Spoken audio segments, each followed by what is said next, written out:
आज हम आपको बताने जा रहे हैं WH क्वेश्चन या क्वेश्चन वर्ड के बारे में। ठीक है, तो WH क्वेश्चन जो होते हैं, कुछ ऐसे WH वर्ड होते हैं जो ना प्रश्न पूछने का काम करते हैं। तो ये दो तरीके से प्रश्न पूछ सकते हैं। एक होता है यस नो क्वेश्चन।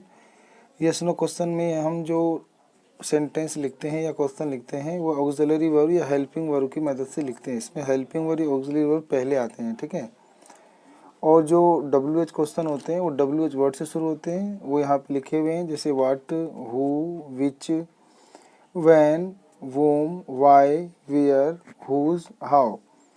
इन सब के साथ जो है कभी कभी एवर जुड़ जाता है, सफिक्स। सफिक्स मतलब इसके पीछे क्या जोड़ के एक नया शब्द बनता है। तो what, whatever, whoever, whichever, whenever, whom when ever.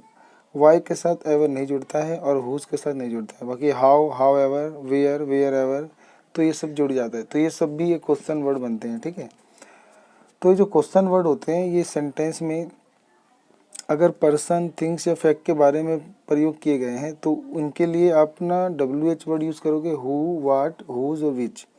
और वही अगर आप टाइम, प्लेस, रीज़न या मैनर यानी समय, स्थान, कारण और ढंग या काम करने के तरीके के बारे में प्रयोग करोगे WH वर्ड, तो वो होगा आपका व्हेन, वेयर, वाई और हाउ। ठीक है, तो WH क्वेश्चन जो होते हैं use to ask about specific quality. इसका प्रयोग ना किसी विशेष क्वालिटी को पूछने में, समय पूछने में, प्लेस पूछने में, इसके अलावा रीज़न, मैनर और पीपल एंड सो ऑन, ऐसे बहुत सारी चीज़ों को पूछने में, कोई फैक्ट पूछने में प्रयोग किए जाते हैं।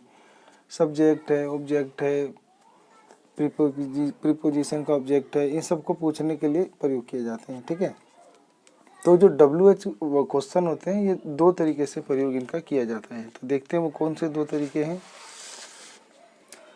पहला है कि वाट, मतलब जो ये जो WH वर्ड होते हैं इनका प्रयोग कैसे होता है, तो विद एन ऑक्सिलरी। एक तो ऑक्सिलरी वर्ब के साथ होता है, जैसे लिखा है पहले WH वर्ड आ जाएगा, फिर ऑक्सिलरी वर्ब आ जाएंगे, फिर सेम सब्जेक्ट आ जाएगा और फिर बाद में मेन वर्ब आ जाएगा। तो ऑक्सिलरी वर्ब और मेन वर्ब के बीच में सब्जेक्ट आ जाएगा और इन दोनों से पहले WH वर्ड आ जाएगा। तो कुछ WH वर्ड ऐसे इस्तेमाल होते हैं, जैसे व्हेन इज ही कमिंग, मतलब व्हेन ही इज कमिंग, वह कब आ रहा है। तो यहाँ पे जो व्हेन है ये WH वर्ड हो गया, इज जो है वो आपका ऑक्सिलरी वर्ब हो गया, ये बी की फॉर्म होती है, और यहाँ पे ही सब्जेक्ट हो गया और मेन वर्ब यहाँ पे कमिंग हो गया। ठीक है, तो मेन वर्ब जो होता है अकॉर्डिंग टू टेंस आता है और हेल्पिंग ऑक्सिलरी वर्ब भी अकॉर्डिंग टू टेंस आता है। उसके बाद जो ऑक्सिलरी वर्ब होते हैं वो या तो बी की फॉर्म हो सकती है, is, am, are, was, were, been, do, did, does, done, ये सब डू की फॉर्म होती है। और हैव, हैज, हैव, हैड, ये सब जो है आपका हैव का होता है। और मॉडल्स में will, shall, can, could, may, might, तो ये सब आपके ऑक्सिलरी वर्ब होते हैं। अगला यहाँ पर कि एक तो आपको ऑक्सिलरी वर्ब के साथ WH वर्ड का प्रयोग मिल जाता है, जैसे यहाँ पे देखा था आपने कि व्हेन इज ही कमिंग। तो एक होता है आपका विदाउट एनी ऑक्सिलरी वर्ब, यानी बिना कोई ऑक्सिलरी के WH वर्ड भी प्रयोग होते हैं। तो WH वर्ड जो होते हैं उनके बाद ऑक्सिलरी वर्ब नहीं आता बल्कि तुरंत मेन वर्ब आ जाता है और उसके बाद अदर वर्ड और क्वेश्चन मार्क आ जाते हैं।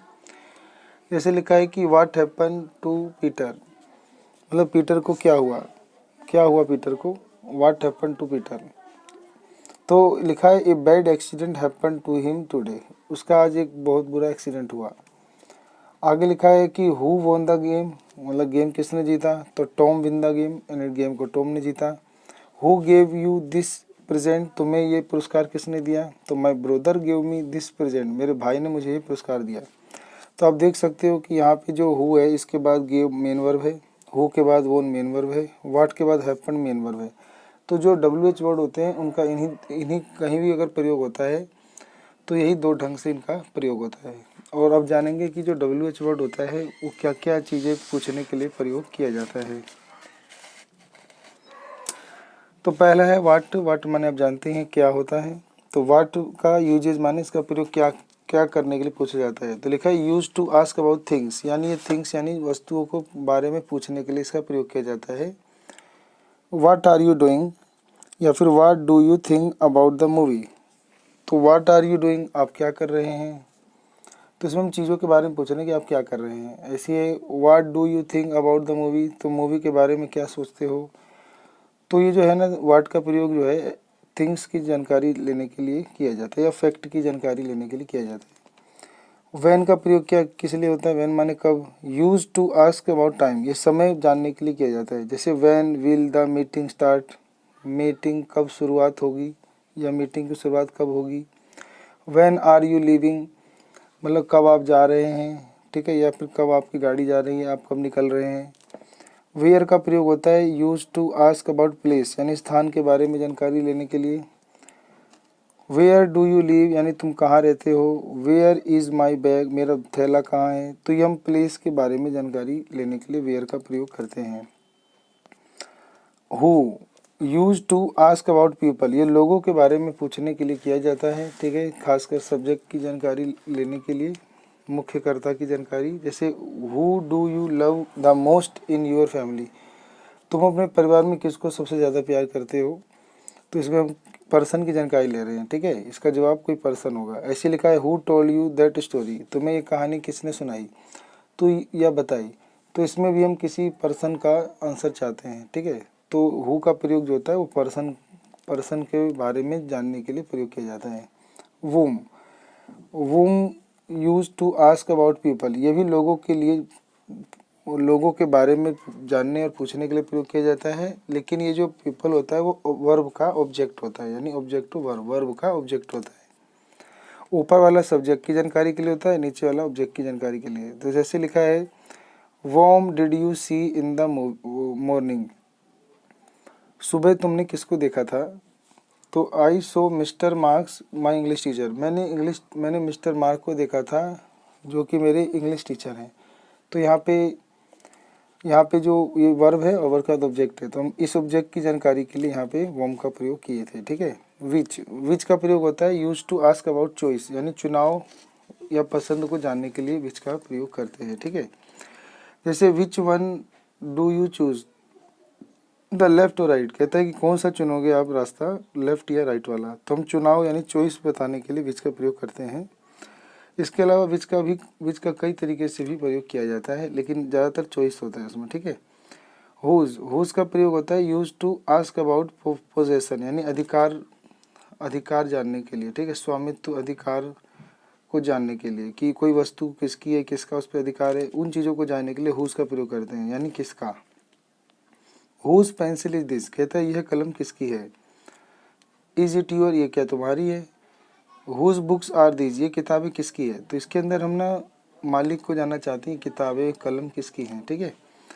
Y use to ask about reason और कॉजेज, यानी कारण जानने के लिए वाई का प्रयोग करते हैं, किसी काम का कारण जानने के लिए, ठीक है। जैसे वाई डिड इट हैपन, ऐसा क्यों हुआ। And I did not understand, मैं नहीं समझ सका या मैं नहीं समझता हूँ ऐसा क्यों हुआ। या फिर वाई इज ही क्राइंग, वह क्यों रो रही है या क्यों रो रहा है। तो वह क्यों रो रहा है, तो इसमें हम कारण जानने के लिए वाई का प्रयोग करते हैं, कारण पूछने के लिए, जानने के लिए प्रयोग करते हैं। हाउ का प्रयोग करते हैं use to ask about manner और प्रोसेस, यानी कोई काम करने का ढंग या प्रक्रिया जानने के लिए हम हाउ का प्रयोग करते हैं। हाउ माने होता है कैसे। How can you explain this problem, तुम इस समस्या को कैसे व्यक्त करोगे। प्लीज टेल अस, कृपया हमें बताओ। तो यहाँ पर हम ना कोई काम करने का, किसी समस्या को हल करने का उपाय पूछ रहे हैं, तो हम उपाय और ढंग और मैनर्स जानने के लिए हाउ का प्रयोग करते हैं।